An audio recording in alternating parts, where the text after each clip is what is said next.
नमस्कार दोस्तों। अगर भारत को आत्मनिर्भर बनना है तो बिजली सिर्फ जरूरत नहीं, ताकत भी बननी होगी।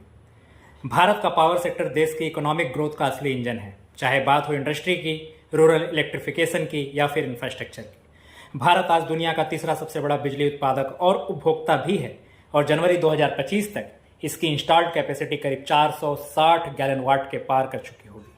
अब सरकार का टारगेट है 2030 तक 500 गैलन वाट बिजली नॉन फॉसिल फ्यूल से पैदा करने की, जिसमें सोलर, विंड, हाइड्रो जैसे ग्रीन एनर्जी भी शामिल है। 2030 तक इस सेक्टर का बाजार $300 बिलियन तक पहुंच सकता है, यानी तेज रफ्तार से बदलाव जारी है। अब देखते हैं FY25 के परफॉर्मेंस की। सेक्टर की कुल रेवेन्यू ग्रोथ 8% और नेट प्रॉफिट में सिर्फ 1.5% की मामूली बढ़त। कारण बड़ी कंपनियां जैसे एनटीपीसी, पावर ग्रिड और अडानी पावर की कमजोर परफॉर्मेंस, जिनके प्रॉफिट में गिरावट दर्ज की गई। NTPC -4%, power grid -5%, Adani power -40%। Thermal power में घाटा हुआ क्योंकि ईंधन महंगा, टैरिफ रिवीजन में देरी और प्लांट लोड फैक्टर घटा। लेकिन अब पॉजिटिव अपडेट्स भी है।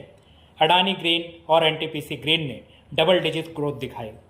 आइनॉक्स विंड ने तो रेवेन्यू और प्रॉफिट दोनों में दोगुनी ग्रोथ दर्ज की, यानी ग्रीन एनर्जी सेक्टर से उम्मीदें जिंदा हैं।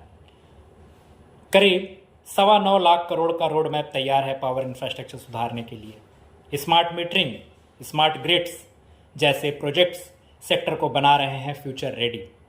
अब बात करते हैं आउटलुक की। 40 लाख करोड़ का निवेश संभावित है अगले 10 सालों में। पीएम सूर्य घर योजना, 75,000 करोड़ की रूफटॉप सोलर स्कीम और 20,000 करोड़ का न्यूक्लियर एनर्जी मिशन, ये सब दिखाते हैं भारत अब पावर इंपोर्टर नहीं, पावर लीडर बनने की ओर बढ़ रहा है। अगर आप भी मानते हैं कि भारत की असली शक्ति अब बिजली बन रही है, तो इस वीडियो को लाइक करें, शेयर करें और कमेंट में बताएं आपको ग्रीन एनर्जी का कौन सा पहलू सबसे ज़्यादा उम्मीद देता है। धन्यवाद।